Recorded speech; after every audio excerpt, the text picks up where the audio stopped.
Let's get into some key details about ICD-10-CM diagnosis codes, what they do, and what we need to know about them. First of all, ICD-10-CM are the codes that we use to report a diagnosis. This is what they may look like. They can have 3, 4, 5, 6, 7, all the way up to 7 alphanumeric characters to create the code. And you see that dot between the 2 and the 3?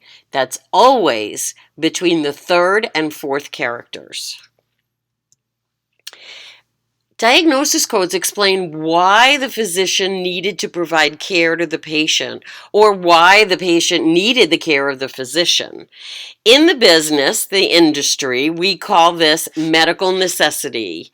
And what it does is it identifies or justifies the provision of every procedure, service, or treatment that it was done in accordance with the standards of care.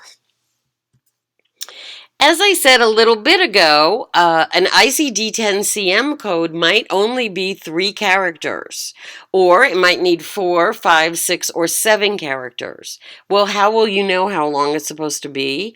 Because the coding manual will tell you. With signs and symbols and notations, you will see that exactly how long that code needs to be. But also note that when the coding manual tells you that a 5th character or a 7th character is required, that is not optional. It is not a suggestion.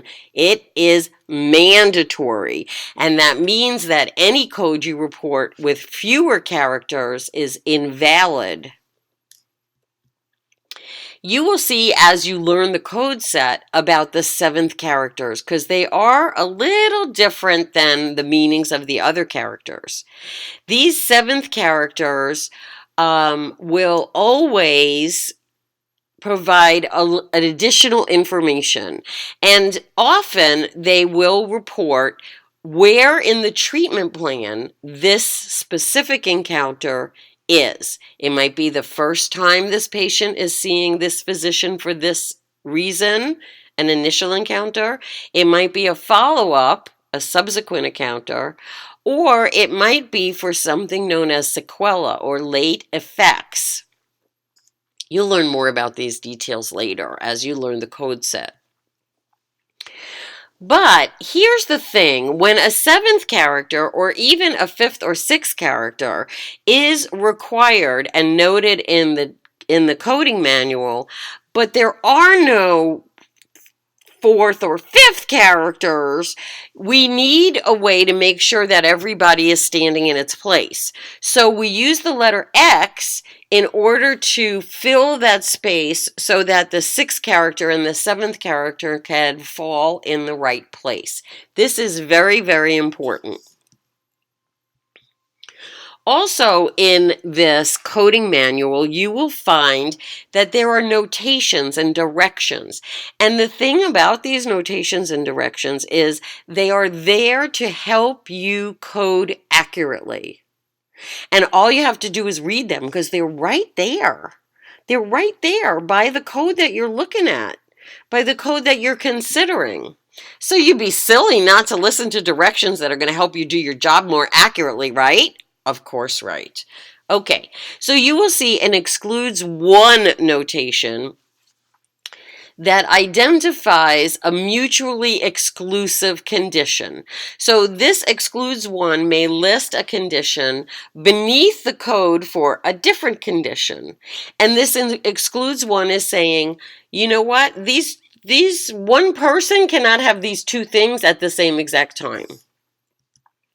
Let me simplify it, is that what it tells you is that these 2 conditions, the one for the code that's there and the one that's in the excludes one notation, that they're contradictory to each other, or that they cannot coexist in the same person at the same time, or that they're too close to each other, so therefore they are redundant.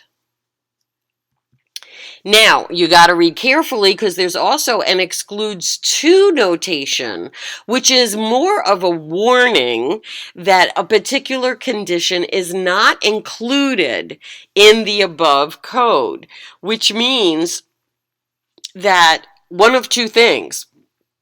You might be in the wrong place and you actually need to report a different code, or you need to report this code and you may need to report in another code to tell the whole story. You'll learn more about this as you get more experience with ICD-10-CM. But if you have any questions, make sure you post to the Q&A with the professor discussion forum.